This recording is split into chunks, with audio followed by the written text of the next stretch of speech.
बांसुरी जी, आपको लग रहा है आपकी माता जी की छवि आपके अंदर लोग देख रहे हैं? अगर लोग ऐसा देख रहे हैं तो ये बड़प्पन है उनका।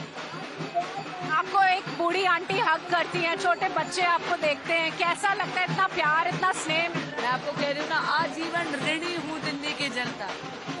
इतना इतना स्नेह, इतना आशीर्वाद मिल रहा है। और मैंने आपको पहले भी कहा था, मैं जानती हूँ कि इसमें ये जो आशीर्वाद मुझ पर बरस रहा है, ये इसलिए क्योंकि नरेंद्र मोदी जी की जन कल्याणकारी योजनाओं का असर है।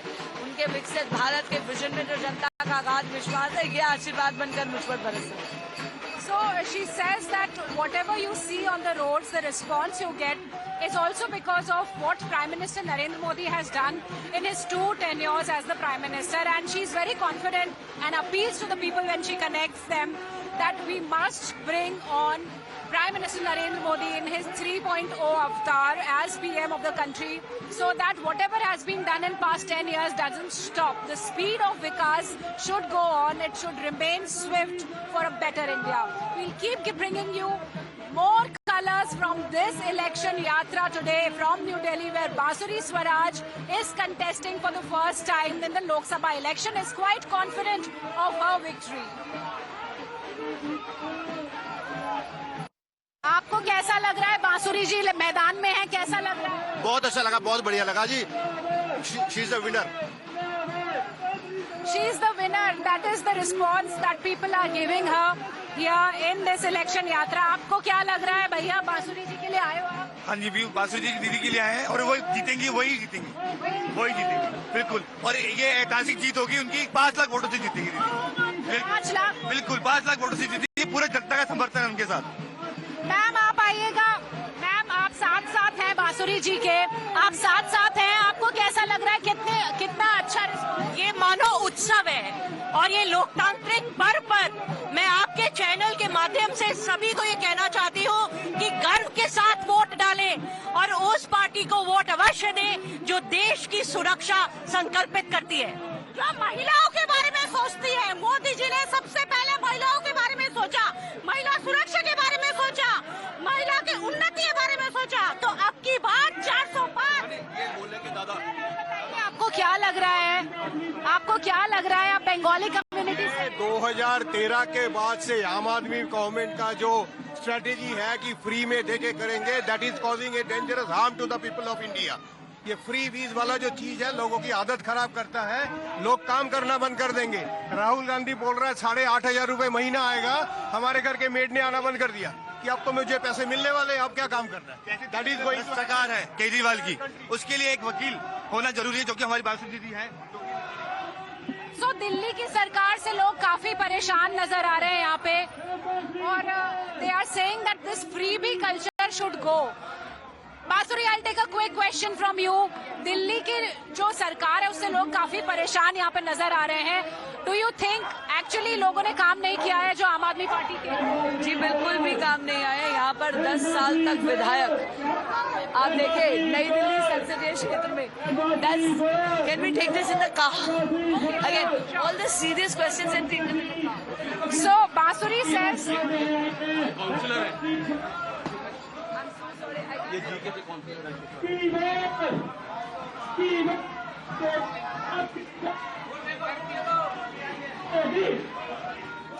so flower petals for Bansuri's welcome, and she's also giving them garlands in return. This is how she is taking this yatra ahead, and this election yatra that we bring you from Delhi gets you a lot of color, and it talks about Vikas that has been the unique talking point of the BJP this election season, where BJP says that on ground people want Vikas, they want development, and they want a leader who is actually there to bring a change, and anti-corruption was just a jumla. That's what the BJP says by the Arvind Kejriwal government and his leaders. And now it is time to actually work on that anti-corruption nationalism feeling for the people in Delhi. Ma'am, आप बताइएगा कि आप लगातार देख रहे हैं किस तरह से बांसुरी जी को प्रेम। We can see the response. You see, this is armed people, common people who are voting out for Modi, who are voting for Bansuri ji for her candidature. So this kind of response we are getting through the entire constituency, especially in the Greater Kailash area. आपको लग रहा है people are actually not happy with Arvind Kejriwal and आम आदमी party? Not at all. कोई sympathy नहीं है. सबको पता है कि वो भ्रष्ट मुख्यमंत्री रहे हैं, जेल में जा चुके हैं. जितना मर्जी कोई ड्रामा कर ले, जनता समझती है. इसलिए बिल्कुल इस बार सिरे से नकार देगी. आपको लग रहा है अब की बार 400 एकदम एकदम बिल्कुल जी, बिल्कुल जरूर होगा और होना चाहिए. देश के लिए होना चाहिए, एक मजबूत सरकार के लिए होना चाहिए. और मोदी जी ने जो कहा है वो करके दिखाया है. इसलिए लोग विश्वास कर रहे हैं. इसलिए देंगे इस बार. आपको क्या लग रहा है सर? आपको लगता है कि सनातन की बहुत बात हो रही है, क्या उसको भी लेकर लोगों के अंदर इम्पैक्ट है?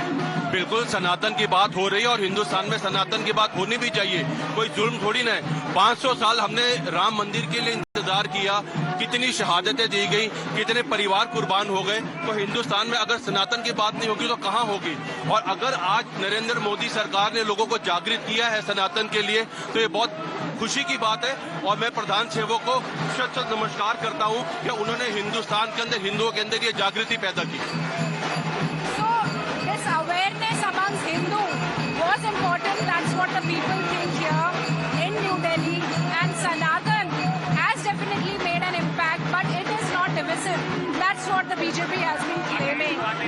So you see how people have come here to welcome Bansuri Swaraj while she is there in her constituency areas of New Delhi. And she in past few weeks has not left even a locality where she has not gone of the New Delhi constituency, where she has been traveling, meeting people, holding meetings, and also making promises that she will work for a better Delhi, better country, and a better tomorrow, where India will be a strong nation with the issue of national security and economic development being the main key issues.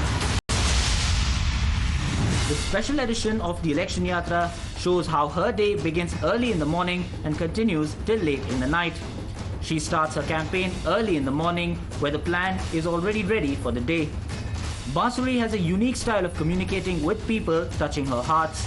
She never fails to invoke Prime Minister Narendra Modi's commitment to make India strong in his Modi 3.0 government.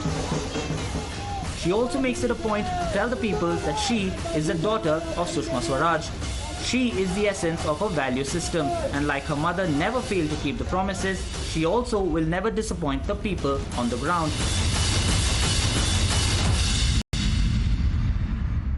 Delhi elections are interesting because BJP has changed 6 out of 7 candidates, 7 sitting MPs with new candidates, and Bansuri happens to be one of them. And she's contesting from a place where Meenakshi Lekhi had contested, and she had registered a considerable win. Why this change and how Bansuri takes it? Bansuri, how do you take the party's decision of changing the sitting MPs with fresh candidates, you being one of them? It's not a question of change at all. I think it's never a reward, it's always a responsibility. It's never a pad, it's always a diet. It's not a question of change at all. It's a question of a responsibility that has been fastened on you. And you discharge it to the best of your ability. But once if the baton is passed on, then you just guide the new person so that they can perform the responsibility to the best of their ability. That's all that there is. So, now you see, this is how Bansuri Swaraj is connecting. She wants to answer and take on every question related to Arvind Kejriwal, he being silent on Swati Maliwal, what the AAP MLAs have done on ground for the people of Delhi and what they deserve. All these relevant topics, and she's been very vocal on these topics. We'll keep speaking to Bansuri and bring on what she's thinking if she wins to do for the people in Delhi. We are heading towards the roads of Delhi where Bansuri has been campaigning and connecting with the crowd, connecting with the people. Bansuri, how do you feel you have to do about the people of Delhi and the development of Delhi. We were talking about the key issues and you wanted to talk at peace. I did, because I think it's a very important issue, and I didn't want to speak about it in the roadshow because obviously I was a bit distracted. I think because this is a national election, national issues take precedence. But there's one very important issue which is peculiar to Delhi, and that is the fact that there are many beneficial schemes which have been initiatives of the Modi administration, like Ayushman Bharat, like PM Awas Yojana. And unfortunately, the Honorable Chief Minister, Shri Arvind Kejriwal ji, has disallowed their implementation in Delhi, I think purely out of political spite. Right. For example, in Ayushman Bharat, the beneficiary is granted a health cover annually of up to 5 lakh rupees. And now in Modi ji's 3.0, in his next 5 years of governance, he is pledged to ensure that the ambit of Ayushman Bharat is expanded to involve and include the transgender community, as well as every senior citizen above the age of 70. But Delhiites continue to be deprived because of Kejriwal ji's politics of selfish interest. So the first thing I'm going to do is ensure, even if it means knocking at the court's door, so be it. But I will ensure that all these very beneficial Modi administration schemes are implemented in Delhi as well, and Delhiites do not become victims of Aam Aadmi Party's selfish politics. So Aam Aadmi Party's selfish politics is one thing which you have to work upon. We also see a lot of conspiracy theories that are being floated by the Aam Aadmi Party whenever they are exposed, especially with our channel also. We've been exposing them with Operation Sheesh Mahal, Operation Black Dollar and Swati Maliwal case too. So every time they choose to misbehave with us. Of course, and a very recent incident that has happened is of attack on our crew that was reporting from Aam Aadmi Party. When you see all this, how do you feel as a politician? Should it be there at this level, this vendetta? Of course not. You're just doing your job. And frankly speaking, Aam Aadmi Party and the other members of India Alliance in a heartbeat proclaim these falsehoods about democracy being under threat. But it is they who are actually throttling democracy every time they try to muzzle the media. And I'm sorry, I'm shocked. They have gone to the extent of arresting a colleague of yours. Yes. And I remember the court adjudicated upon that FIR being blatantly being false, and there was a blatant disregard of procedure. I think it was a misuse of Punjab Police. I remember they stopped a crew of your channel, your sister channel, from entering the Vidhan Sabha. They forgot that the Vidhan Sabha is not their private property, and recently they've even attacked your crew. It is condemnable, and I'm sorry, it's despicable. Yes, and if we talk about more issues in politics, we also see a lot of debate happening on Sanatan, around Sanatan. A lot of Sanatan baiters also there, haters also there. So how do you see all this? We've been seeing comments from, especially from the Congress Party, Rahul Gandhi, Mallikarjun Kharge, Nana Patole, all these leaders who've been slandering Sanatan. So how do you see this in this election, and what's the impact of Sanatan debates here? माननीय राहुल गांधी जी चुनावी सनातनी या चुनावी हिंदू, और यही होता है। आप ना सनातन संस्कृति के बारे में कुछ जानते हैं, आपको जो रिसर्च करके दे दिया जाता है ऊटपटांग, आप वही बयान दे देते हैं। जी, मैं आपको सच बताती हूँ, 2024 का चुनाव सनातनी सिपाहियों का चुनाव है। ये जो एक एक चोट विपक्ष लगा रहा है सनातन के अहम पर, सनातन के स्वाभिमान पर, सनातन की संस्कृति पर, इस एक एक चोट का जवाब होगा भारत की जनता का वोट। जी, और बहुत बात होती है, जैसे अखिलेश यादव को हमने देखा है केजरीवाल के साथ प्रेस कॉन्फ्रेंस कर रहे हैं, राहुल गांधी के साथ प्रेस कॉन्फ्रेंस कर रहे हैं, लेकिन इनकी रैलियों में भगदड़ मची हुई है, बहुत ज्यादा अनऑर्गेनाइज्ड हैं। तो और अब की बार 400 पार का जो आप लोगों का जो क्लेम है या जो नारा है, उसको ये लोग पूरी तरह से चैलेंज करते आए हैं। कितनी दुर्भाग्यपूर्ण बात है कि विपक्ष खुद जीतने की बात नहीं करती, अपनी सीटों की बात नहीं करती, हमारी सीटों के अर्थमेटिक या गणित के पीछे और सबके अलग अलग डेटा हैं, सबके अलग अलग ऐसा है। आप सारे डेटाज एक तरफ रख दीजिए। 4 जून को मैं आपको बता रही हूँ, भाजपा 370 पार, एनडीए अब की बार 400 पार, फिर एक बार मोदी सरकार। बहुत बात इस बार बांसुरी हो रही है आरक्षण और स्पेशली रिलीजियस बेस्ड आरक्षण, the Muslim based reservation. We have seen tweets from prime minister also. He's tweeting videos of Rahul Gandhi where he's been claiming that you should have Muslim based reservation. How do you see this? Religion based reservation is unconstitutional. The Supreme Court of India has said this time and again. पर क्या करें, विपक्ष और खासकर की Congress party केवल विभाजन की राजनीति जानती है। 2024 आ गया, आपने क्या अपने ही इतिहास से कुछ सीखा नहीं है? मैं पूछना चाहती हूँ कांग्रेस पार्टी से, 2024 में भी आप मेरे देश को धर्म, जाति, भाषा, रीजन की इन लकीरों पे फिर से देश को बांटने की बात कर रहे हैं। आप ये देखिए, भाजपा बात करती है क्रिएशन ऑफ वेल्थ की और कांग्रेस बात करती है रीडिस्ट्रीब्यूशन ऑफ वेल्थ की। न्याय के पर्दे में, न्याय की आड़ में अन्याय करने पर तुली हुई है कांग्रेस पार्टी। और मैं आपको सच बता रही हूँ कि अपनी किसी मुहिम में सफल नहीं होंगे। भारत की जनता बहुत जागरूक है, बहुत समझदार है। ये जो डिविजिव पॉलिटिक्स है आप कह रही हैं, मुस्लिम बेस्ड आरक्षण है, बहुत सारी चीजें हैं, आपको लग रहा है विपक्ष यूनाइटेड है?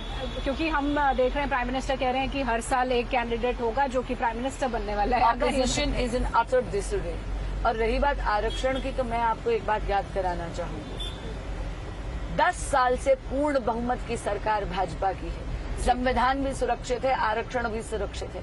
हमारे माननीय गृह मंत्री जी ने एक बात कही, मैं दोहरा रही हूं आपके माध्यम से, जब तक भारतीय जनता पार्टी का एक भी सांसद पार्लियामेंट में मौजूद है, कोई भी आरक्षण का बाल भी बाका नहीं कर सकता। ये भ्रमित करने का प्रयास कर रहे हैं विपक्ष वाले, क्योंकि इनके पास कोई मुद्दे नहीं है। आरक्षण सुरक्षित है। भारतीय जनता पार्टी ने कभी भी संविधान के साथ खिलवाड़ नहीं करा। आपको मैं याद करा दूं, देश में आपातकाल लगाने वाली, संविधान का मजाक उड़ाने वाली, संविधान को डिमिनिश करने वाली, सुप्रीम कोर्ट के हाथ पैर बांधने वाली केवल और केवल कांग्रेस पार्टी है। आपको क्या लग रहा है इस इलेक्शन में? लोकल इश्यूज तो दिल्ली के हैं, आप बता रहे हैं, आप MLAs have just not worked on the ground. National issues are also important. How do you see when you go to people, you talk to them, you mention both, and how do they connect to these issues, the national issues? The national issues, of course, as far as मैंने कहा ना, इतनी ज्यादा लोकप्रियता है यशस्वी प्रधानमंत्री श्री नरेंद्र मोदी जी की और उनकी जन कल्याणकारी योजनाओं के कारण उनके कुशल नेतृत्व में अगाध विश्वास है। अगर कोई वेदना लोग व्यक्त करते हैं तो वो सारे के सारे मुद्दे वो हैं जो कि पार्षद या फिर विधायक के अधिकार के क्षेत्र के हैं। और बहुत दुख की बात है कि नई दिल्ली संसदीय क्षेत्र में पिछले एक दशक से 10 के 10 विधायक आम आदमी पार्टी के हैं। सरकार दिल्ली में आम आदमी पार्टी के हैं, मुख्यमंत्री आम आदमी पार्टी के हैं, ज्यादातर पार्षद 25 में से 20 पार्षद यहाँ पर आम आदमी पार्टी के हैं, और तो भी किसी भी प्रकार का विकास का कार्य नहीं है। एक वचन जो मैं अपनी कॉन्स्टिट्यूएंसी को दे रही हूँ कि अगर आप ऐसा मुद्दा लाते हैं जो कि विधायक के या पार्षद के अधिकार क्षेत्र में है, तो मैं आपको कभी भी ये कह के नहीं छटकूंगी कि ये सांसद के अधिकार क्षेत्र में नहीं है। आपके साथ डटी रहूंगी आपकी आवाज को और पुरजोर करने के लिए। बिल्कुल। और अब क्योंकि हम आपका वक्त ले रहे हैं काफी ज्यादा, और इस वक्त आप लोगों के बीच होती हैं, उनसे बातचीत करती हैं, आपको लाखों लोग देख रहे हैं, आप उन लोगों से क्या कहेंगी? आप अगर सांसद हैं, भावी सांसद हैं, तो आप सबसे पहले क्या करने वाली हैं? आपका क्या प्लान है as a member of the parliament? मैंने कहा ना, सबसे पहले तो ये इंश्योर करूंगी कि दिल्ली की जनता मोदी जी की किसी भी जन कल्याणकारी योजना से इसलिए वंचित नहीं रहे क्योंकि माननीय मुख्यमंत्री अरविंद केजरीवाल जी द्वेष की राजनीति करते हैं। दूसरी बात है, दिल्ली में ट्रैफिक की और पार्किंग की बहुत ज्यादा इश्यूज हैं। Open stack parking is something that I would really like to explore. जो ट्रैफिक के बॉटलनेक्स हैं उनको मैप करके उनके सॉल्यूशंस देखना चाहूँ। और अगर सच बताऊं, मोदी जी की गारंटी जो सभी गारंटी पूरी होने की गारंटी है, जो सुशासन का आश्वासन है, आत्मगौरव का आश्वासन है, आत्मनिर्भरता का आश्वासन है, आत्मविश्वास का आश्वासन है, इस गारंटी को एक एक दिल्ली के मतदाता तक पहुंचाने की गारंटी बांसुरी स्वराज की। बिल्कुल, ये गारंटी लेकर आपको याद है आप पिछले कुछ हफ्तों में कितने लोगों तक पहुंची होंगी और कितने लोगों तक पहुंचना है? वक्त थोड़ा कम ही है। नहीं, मुझे लगता है कि भगवान की बहुत कृपा है जी। काफी लंबा चुनाव था और हम लोग 31 के 31 मंडल जो नई दिल्ली संसदीय क्षेत्र में, उसमें मल्टीपल टाइम्स हो आए हैं। लेकिन जहां अगर नहीं ऐसा कोई भी कोना या छोर हो जहां नहीं पहुंची हूं, तो आपके जरिए एक करबद्ध प्रार्थना जरूर करूंगी कि यदि आप चाहते हैं कि विकास की गाड़ी में अवरोध ना, यदि आप चाहते हैं कि भारत एक विकसित राष्ट्र बने, एक सशक्त राष्ट्र बने और इसी तरह प्रगति के पथ पर अग्रसर रहे, तो 25 मई को जाइए, कमल के फूल का बटन दबाइए, यशस्वी प्रधानमंत्री श्री नरेंद्र मोदी जी को देश का प्रधान सेवक तीसरी बार अवश्य चुनिए। तो आप इतना जरूर कहूंगी, आपकी गर्मी की छुट्टी 26 मई को शुरू हो सकती है। 25 मई का दिन तो राष्ट्र के नाम। बिल्कुल, 25 मई का दिन राष्ट्र के नाम है और पूरी तरह से कॉन्फिडेंट है आप। आपको लग रहा है प्राइम मिनिस्टर 3.0 के रोल में होंगे और आप उनकी सेना की एक मजबूत सिपाही होंगी।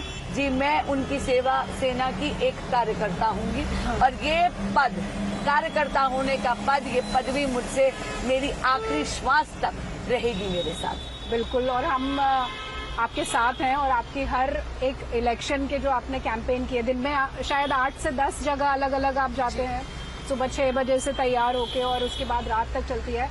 So Bansuri Swaraj is quite open, candid, and she shares her plan, her vision, what she thinks for the people of Delhi, and we hope to see her soon when the results are announced on 4th of June. But she is appealing all the people of her constituency, New Delhi, all the 31 mandals you've traveled. 31 mandals. 31 mandals. And across RWAs. Okay. And something that I want to shout out to all the RWAs. Yes. जिताकर भेजेंगे तो MPLAD fund का 25% केवल exclusively Delhi के RWAs के लिए reserve रहेगा। ये बात मैंने आपको पहले भी बोली थी, दोहरा रही हूँ। बिल्कुल। So 25% of the funds will be for RWAs of Delhi. RWAs of Delhi. And Bansuri Swaraj का ये inside interview, this inside detailed glimpse of her campaign we brought you only on Times Now, and we'll keep you updated on all the happenings till 4th of June and even after that, and we wish you all the best, Bansuri. Thank you. Really thank you for giving us so much of your time between your busy schedule, and hope to see you soon in a new role. Thank you. Keep watching Times Now, stay ahead, and for all the election updates, be on Times Now because this is India's election headquarters.